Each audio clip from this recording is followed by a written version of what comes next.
le syndrome crépusculaire.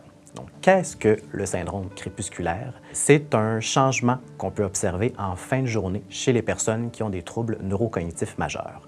On peut observer une hausse de l'anxiété et de la confusion, une hausse de l'agitation physique. Donc, la personne pourrait commencer à faire les 100 pas, à chercher ou déplacer différents objets. Une hausse de la désorientation. Donc, la personne ne reconnaît plus son environnement et pourrait vouloir retourner chez elle, donc peut-être dans son ancienne maison. Présenter plus de méfiance envers vous lorsque vous tentez de la rassurer. Et peut-être même des comportements répétitifs. Donc, poser plusieurs fois la même question, faire des gestes répétitifs. Quelles sont les causes possibles? Donc, différents facteurs peuvent mener votre proche à présenter un syndrome crépusculaire. Donc, nous vous invitons à vous questionner. Est-ce que votre proche a un besoin de base qui n'est pas comblé? Donc, on parle ici de la faim, de la soif, de la douleur. Est-ce qu'il y a un besoin d'aller à la toilette? Est-ce que les activités de la journée l'ont fatigué, que ce soit une fatigue physique ou une fatigue mentale? Ou au contraire, est-ce que votre proche n'a pas assez dépensé d'énergie en journée et a besoin que ça sorte? Est-ce que son cycle de sommeil est inversé? Donc, ça se peut que votre proche n'arrive plus à distinguer le jour de la nuit. Est-ce que votre proche a consommé des aliments stimulants, donc du café, du thé, des sucreries? Et finalement, est-ce que l'environnement est trop sombre? On remarque que le changement de luminosité et l'apparition d'ombre dans l'environnement peuvent augmenter la confusion et l'anxiété chez votre proche. Comment prévenir?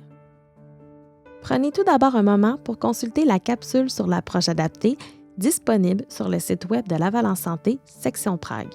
Sinon, voici d'autres éléments à considérer. Veillez aux besoins de base de votre proche, par exemple la faim, la soif, le besoin d'aller aux toilettes ou le besoin de dormir. Gardez l'environnement bien éclairé, et ce, avant même que le soleil se couche afin de prévenir l'apparition d'ombres et réduire l'impact de la transition entre le jour et la nuit. Fermez les rideaux avant la tombée du jour. Réduisez les temps de sieste en journée.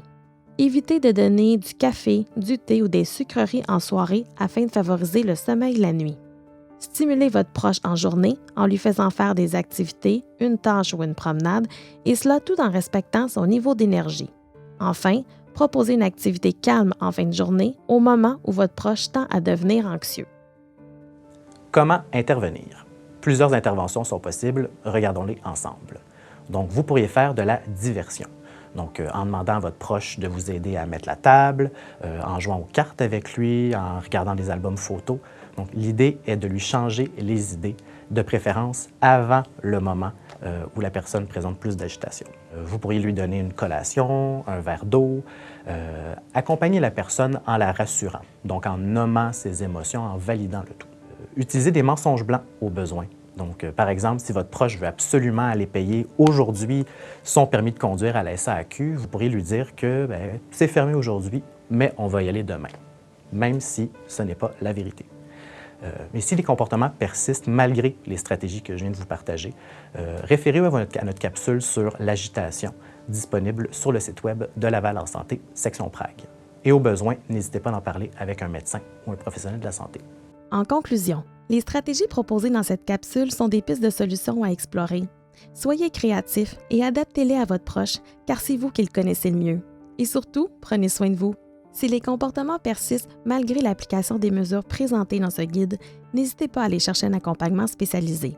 À titre de rappel, vous pourriez contacter InfoSanté ou InfoSocial au 811, l'intervenant pivot au soutien à domicile, le CLSC, l'équipe soignante, le médecin de famille ou le médecin de la résidence.